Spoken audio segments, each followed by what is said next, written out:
আর কাবা শরীফ সচক্ষে দেখার সৌভাগ্য কার কার হয়েছে একটু হাত তুলেন। একজন, দুজন, যাদের সৌভাগ্য হয়েছে তোলেন না, তুলতে তো সমস্যা নেই, তুলেন। আজকে যারা হাত তুলতে পারে নাই এই প্রশ্নে আল্লাহ তাদেরকে জীবনে একবার হলো হাত তোলার তৌফিক দান করি। নিজের সচক্ষে খানায় ঘর কাবা দেখার আল্লাহ সবাইকে একটু নসিব করে দিন। এবার যারা ওখানে গিয়েছে ওনাদেরকে একটু জিজ্ঞেস করবেন, মনোযোগ। এখনো পর্যন্ত ছোট্ট ছোট্ট আবাবিল পাখি আল্লাহর ঘরের উপরে,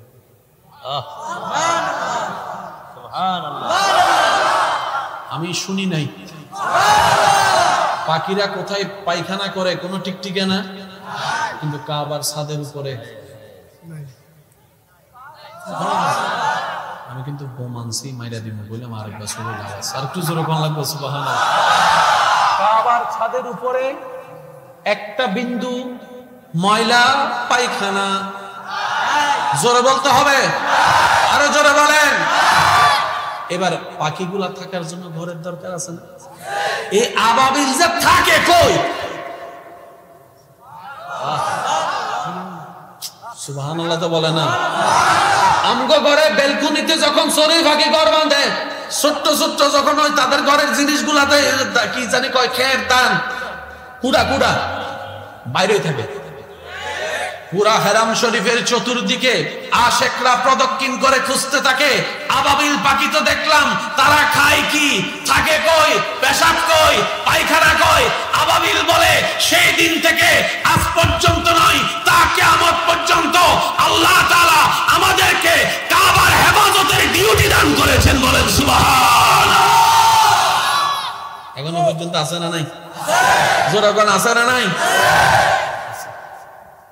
এবার আসেন, কষ্ট হচ্ছে না তো আপনাদের?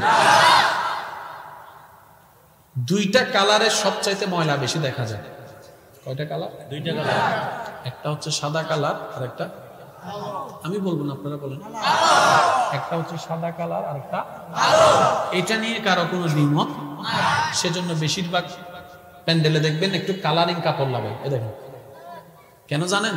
সাদা লাগাইলে দুইটা প্রোগ্রাম করে শেষ, নাহলে এটা দিয়ে এখন 5-6টা প্রোগ্রাম করে ফেললো। বুঝেন না মনে বিষয়টা? 5-7টা প্রোগ্রাম করে ফেললো, গায়ে লাগতো না। ময়লা কি ইঁদুর কি কিচ্ছু বোঝা যায় না, কালার লগে। পৃথিবীর দুইটা কালারে সবচাইতে কালো মানে দাগ দেখা যায়, ময়লা দেখা যায়। একটা হচ্ছে সাদা, একটা হচ্ছে কালো। পৃথিবীতে কালো কেউ পছন্দ করে না, এটাই বাস্তবতা। কিন্তু সে কালো রংটা যখন আল্লাহর ঘরে গিলাপ হয়ে যায়, সে কালো রংটা যখন কোরআনের হরফ হয়ে যায়, মানুষটা সেটাতে সুমা খাওয়ার জন্য পাগল পাগল হয়ে থাকে। আর একটু জোরে বলেন না সুবহানাল্লাহ। তার মানে সব কালো কালো হয় না, যেটা রবের হয়ে যায় সেই কালোটাও মানুষের স্বপ্ন হয়ে যায়।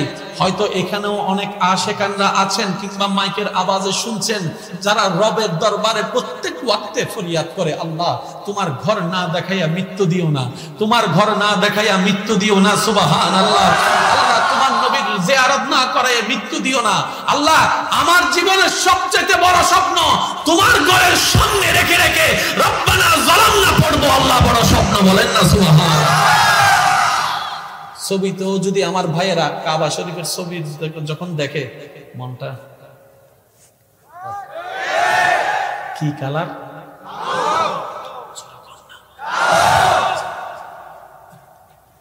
এই ঘরকে তাওয়াফ করছে ডেইলি লক্ষ লক্ষ মানুষ,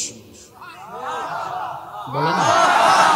লক্ষ লক্ষ মানুষের পায়ের মধ্যে লক্ষ লক্ষ কোটি দুল, নিঃশ্বাস ফেলতেছে, নিঃশ্বাসে দুল। এই প্যান্ডেলটা এখান থেকে যাওয়ার সময় একটু ঝাড়া দিবেন সকালবেলা, দেখবেন এখান থেকে দুল পড়বে। বাস্তব।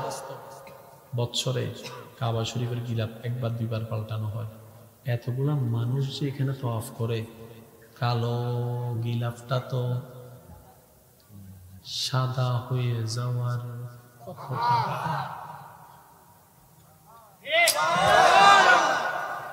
ঝগড়া করবো কিন্তু আপনাদের লোক এখন। এতগুলা ধুল যদি কাবার গিলাফে লাগে, নর্মাল কথা, কালোটা কি হয়ে যাব? কিন্তু যখনই দেখে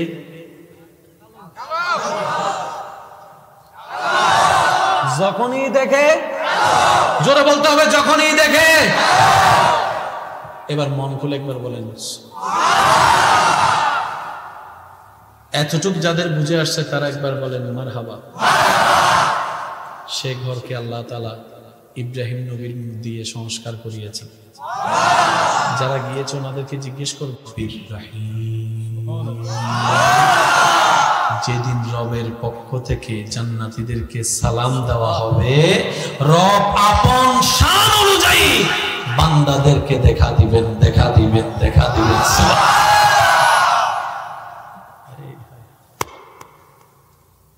সবাই আল্লাহ আমাদেরকে নসিব করুন।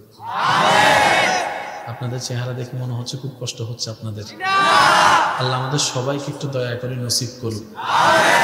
যেদিন জান্নাতে সর্বপ্রথম আপনি আপনার রবকে দেখবেন, সেদিন হবে আপনার জীবনের চোখের সার্থকতা, সেদিন হবে আপনার জীবনের দেহের সার্থকতা, সেদিন হবে আপনার সেই শীতের কালে ঠান্ডা পানি দিয়ে অজু করার সার্থকতা, সেদিন হবে আপনার গরমকালে রোজা রাখার সার্থকতা, সেই দিন হবে হাজার রাগ থাকার পরও মানুষকে ক্ষমা করে দেওয়ার সার্থকতা, সেই দিন হবে হাজার শক্তি থাকার পরও মা বাবার সাথে বেয়াদবি না করা, সেই দিন সার্থক হবে হাজার অফার আসার পরও হালাল ভাবে ব্যবসা করার সার্থকতা। সুবহানাল্লাহ।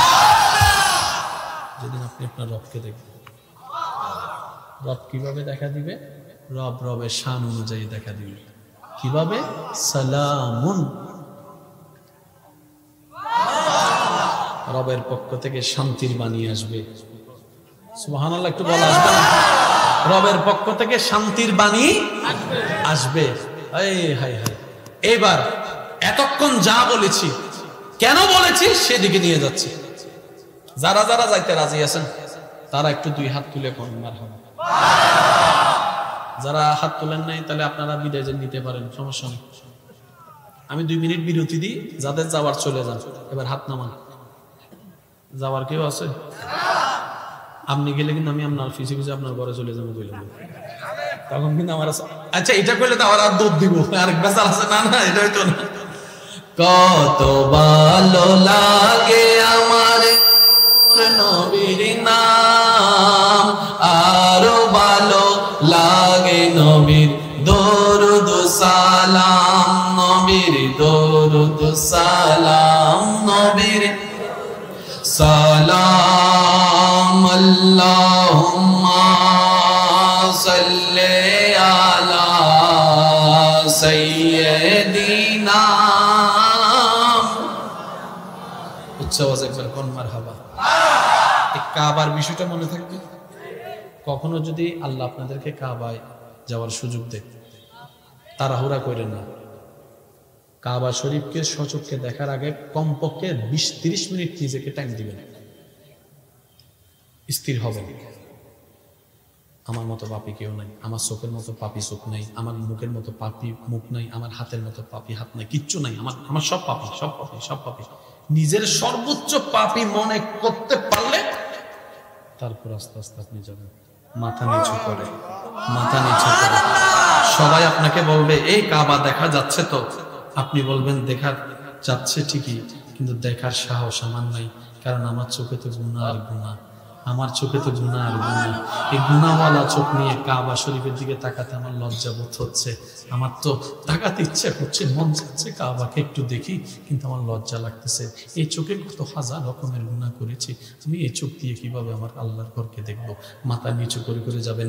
এদিকে আপনার মনের ভিতর তুফান চলবে, এদিকে আল্লাহর রহমতের জোশ আসবে, আল্লাহর রহমতের জোশ আসবে।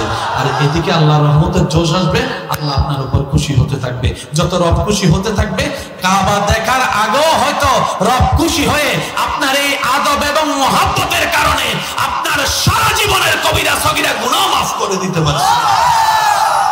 এবার আওয়াজ দিয়ে বলেন, আমাদের আল্লাহ চাইলে পারে।